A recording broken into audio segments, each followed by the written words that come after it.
10th class के प्रश्नावली 1.3 को आज हम हल करेंगे। हल करने से पहले कुछ बेसिक उसके बारे में जान लेते हैं। देखिए प्रमेय 1.3, देखिए आप लोगों की किताब में प्रमेय 1.3 दिया हुआ है। मान लीजिए P एक अभाज्य संख्या है P a स्क्वायर को विभाजित करती है तो P a को भी विभाजित करेगी जहाँ a एक धनात्मक पूर्णांक है। तो देखिए इसके कहने का मतलब है, मान लीजिए धनात्मक पूर्णांक लेना है हमें, तो 15 तो एक धनात्मक पूर्णांक है।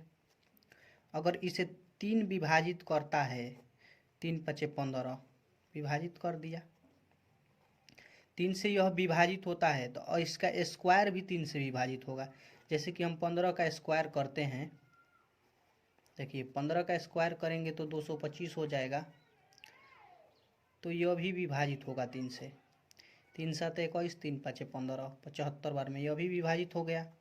देखिए इसका कहने का मतलब यही है, अगर P से a स्क्वायर विभाजित होता है तो P a को भी विभाजित करेगा। मतलब कि अगर 15 3 से विभाजित होता है तो इसका स्क्वायर भी 3 से विभाजित होगा। अब देखिए जैसे कि और एक उदाहरण लेते हैं, 25 अगर 5 से विभाजित होता है तो 5 पचे 25 होगा, विभाजित होगा ही, तो इसका स्क्वायर भी 5 से विभाजित होगा। देखिए कर कर देख लेते हैं, 625 होता है स्क्वायर करने पर, तो देखिए कटाएंगे तो 125 बार में कट जाएगा। देखिए तो अब इसका हम लोग प्रश्न देखेंगे 1.3 के, यह बेसिक था।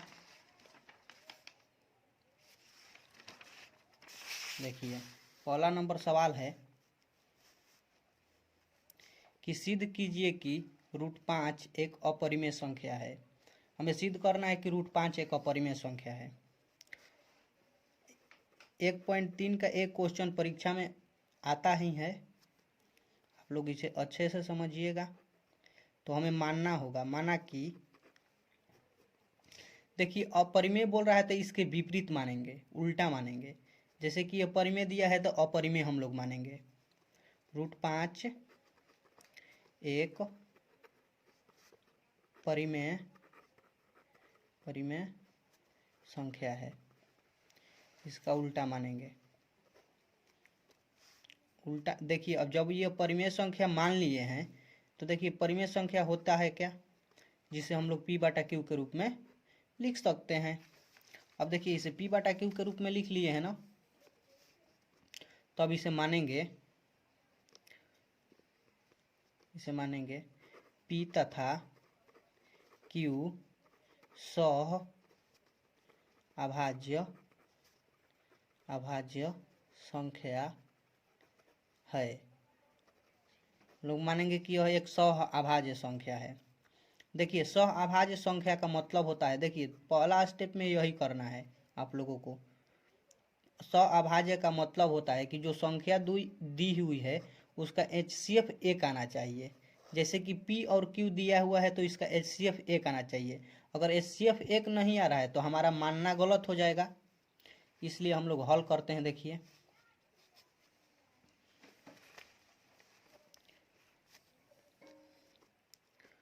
तो देखिए यहाँ पर देखिए तिरछा तिरछी गुणा करेंगे तो देखिए इधर हो जाएगा P और 5Q हो जाएगा। अब देखिए अब दूसरा स्टेप में करते हैं, दोनों तरफ वर्ग करेंगे। दोनों तरफ वर्ग करने पर दोनों तरफ वर्ग करेंगे। देखिए यहाँ पर वर्ग कर देते हैं, इसका भी वर्ग करेंगे। देखिए तो ये P स्क्वायर हो जाएगा, इस 5 पर स्क्वायर चढ़ेगा तो रूट लेकर हट जाएगा, तो यहाँ पर सिर्फ 5 बच जाएगा और Q का स्क्वायर हो जाएगा। अब देखिए 5 को इधर भेजेंगे तो ये बटे में हो जाएगा। देखिए बटा में हो गया ना, तो ये देखिए पूर्णांक में हो गया है, P/5 हो गया है। तो लिख सकते हैं हम लोग P² तथा 5 तथा 5 p तथा 5 पूर्णांक है। जब पूर्णांक है पी स्क्वायर तथा 5, तो 5p को 5 तो विभाजित करेगा, तो लिख लेंगे इसलिए p को 5, पी स्क्वायर को 5 विभाजित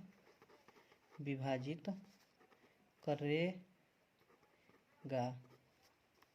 और जब इसके स्क्वायर को जब 5 विभाजित करेगा, तो यह भी तो इसको विभाजित करेगा। देखिए, तो 5p भी 5 को विभाजित करेगा। अब देखिए, यहाँ तक क्वेश्चन बना लिए हैं। पहला स्टेप में यही करना है। इसे तोड़ तोड़ कर याद करिएगा तो ज़्यादा सहूलियत होगी। जैसे में कि देखिए, यहाँ तक क्वेश्चन बनाए हैं हम। देखिए, यहाँ तक पहले यहाँ तक क्वेश्चन को याद कीजिए, यहाँ तक। तब उसके बाद देखिए दूसरा स्टेप जो करेंगे उसे याद करिए दूसरे बार में। जैसे कि इसलिए हम मान सकते हैं, हमें मानना ही पड़ेगा। देखिए, यहाँ पर क्या दिया हुआ है, इसे ही हम लोग मानते हैं। p मानेंगे p बराबर 5 के, मान लेते हैं। इसे मानना ही पड़ता है, जो देता है इसके बटे में रहता है उसे ही मानना पड़ता है, इसे ही मानना पड़ता है हम लोगों को, तो मानेंगे। अब देखिए, फिर पुनः दोनों तरफ वर्ग करेंगे। पुनः दोनों तरफ वर्ग करेंगे, दोनों तरफ वर्ग करेंगे। देखिए, दोनों तरफ वर्ग करेंगे, पी स्क्वायर हो जाएगा, यहाँ पर 25 के स्क्वायर हो जाएगा। देखिए, वर्ग किए हैं। अब देखिए, यहाँ पर p का मान आ गया है। देखिए, पहले देखिए, यहाँ पर इसे हम लोग समीकरण 1 मान लेते हैं और इसे समीकरण 2 मान लेते हैं। देखिए, समीकरण 1 में समीकरण 2 का मान रखेंगे। समीकरण 1 में समीकरण 2 का, देखिए, समीकरण 1 में समीकरण 2 का मान रखते हैं।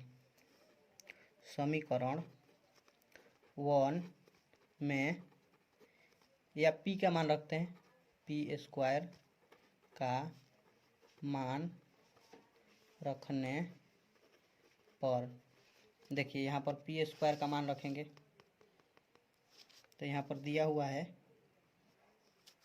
देख लीजिएगा, क्यू स्क्वायर।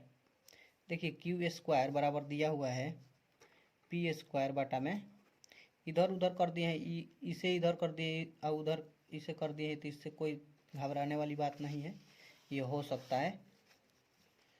तो देखिए, यहाँ पर p का मान रखेंगे,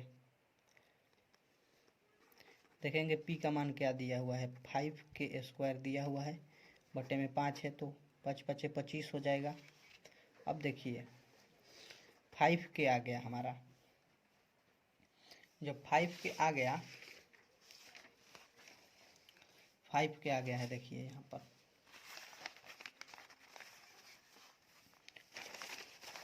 अब 5 को हम लोग इधर भेजेंगे, 5 को इधर भेजेंगे तो यह बटे में हो जाएगा, के स्क्वायर तो रहेगा।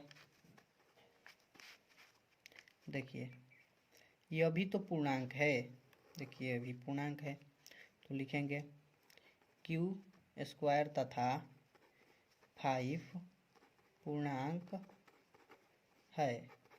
जब पूर्णांक है तो क्यू स्क्वायर को 5 तो विभाजित करेगा, क्यू स्क्वायर को 5 विभाजित करता है, इसलिए Q भी 5 को विभाजित करेगा। देखिए, करेगा। देखिए जब विभाजित कर दे रहा है, देखिए यहाँ पर भी विभाजित देखिए कर रहा है 5, इसे भी 5 विभाजित कर रहा है और इसे भी 5 विभाजित कर रहा है। जब दोनों को 5 विभाजित कर रहा है तो देखिए दोनों का गुणनखंड हमारा 1 आना चाहिए था, HCF 1 आना चाहिए था, लेकिन यहाँ पर HCF 5 आया है। तो हमारा मानना गलत हो गया कि यह एक परिमेय संख्या है। तो हम लोग लिखेंगे समीकरण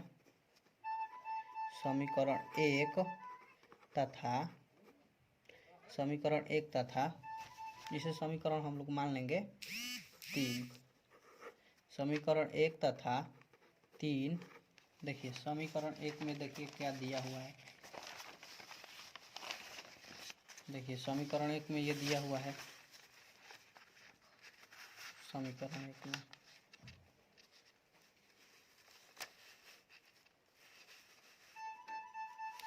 1 में देखिए ये दिया हुआ है। तो हम लोग समीकरण यहाँ पर भी 5 विभाजित कर रहा है, यहाँ पर भी 5 ही विभाजित कर रहा है। तो हम लोग मानेंगे, देखिए समीकरण 1 तथा 5 से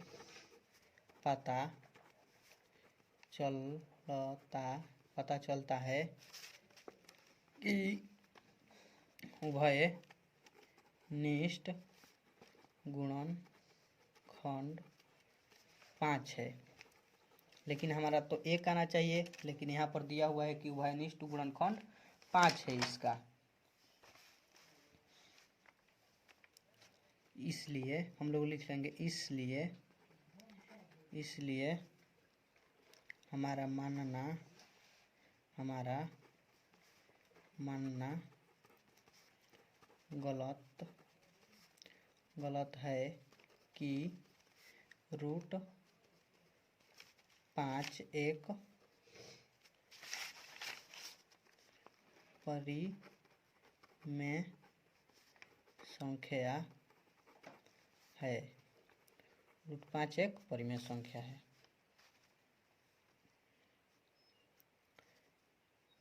तो अतः हम मान सकते हैं कि √5 एक अपरिमेय संख्या है, परिमेय संख्या है। चलिए अगला क्वेश्चन को हम लोग हल करते हैं। चलिए दूसरा नंबर क्वेश्चन को देखते हैं। दूसरा नंबर क्वेश्चन पहले वाले क्वेश्चन जो बनाए हैं उसी मेथड पर यह भी क्वेश्चन बनेगा।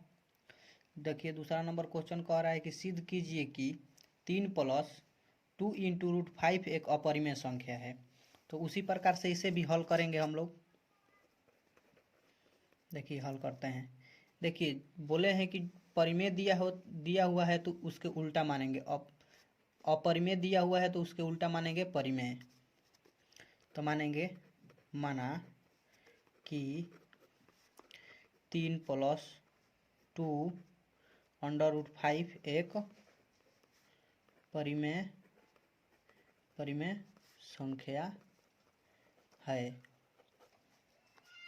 जब परिमेय संख्या है तो परिमेय संख्या P/Q के रूप में लिखा जाता है। तो इसे भी P/Q के रूप में लिखेंगे, P/Q के रूप में लिख लिए। जहाँ लिखते हैं अब लिखते हैं हम लोग, देखें ही पिछले वीडियो में लिखते हैं कि P तथा Q सह अभाज्य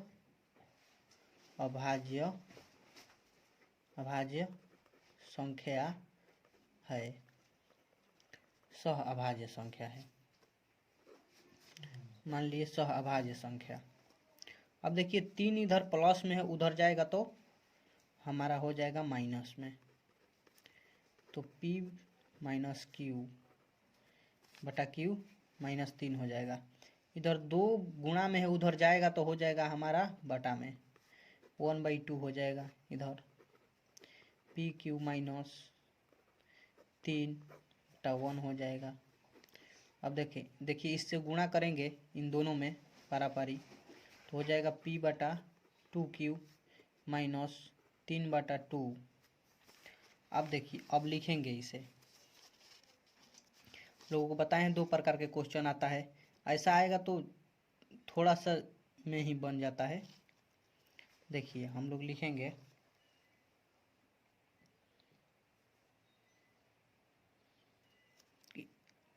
पी क्यू 2 तथा 3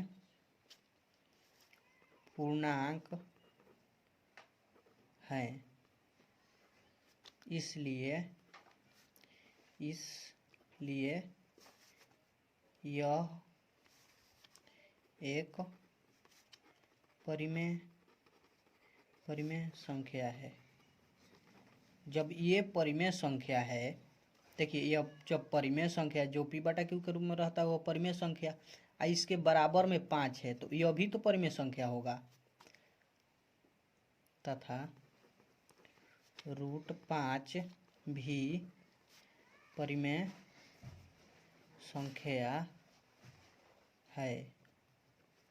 लेकिन देखिए लेकिन हमारा मानना यह गलती हो जाएगा, क्योंकि √5 परिमेय संख्या नहीं होता है। तो हम लोग लिख सकते हैं लेकिन इस तथ्य से इस बात का विरोधाभास उत्पन्न होता है कि √5 एक परिमेय संख्या है। इसलिए हमारा मानना गलत है कि 3 + 2 √5 एक परिमेय संख्या है। यहाँ पर परिमेय लिख दिए हैं, अपरिमेय होगा। देखिए तो अतः हम कह सकते हैं कि 3 + 2 √5 एक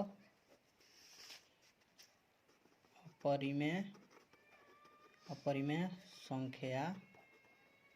संख्या है। देखिए इसका भी आंसर आ चुका है। हम अगला सवाल देखेंगे अगले वीडियो में। देखिए ऐसे क्वेश्चन को याद कर लीजिएगा, क्योंकि ऐसा क्वेश्चन 5 नंबर या 3 नंबर का पूछता है आपके एग्जाम में। आपके एग्जाम में यह इम्पोर्टेंट क्वेश्चन है। आप लोग हमारे वीडियो को लाइक एंड सब्सक्राइब जरूर करें। चलिए अगला सवाल अगले वीडियो में देखेंगे।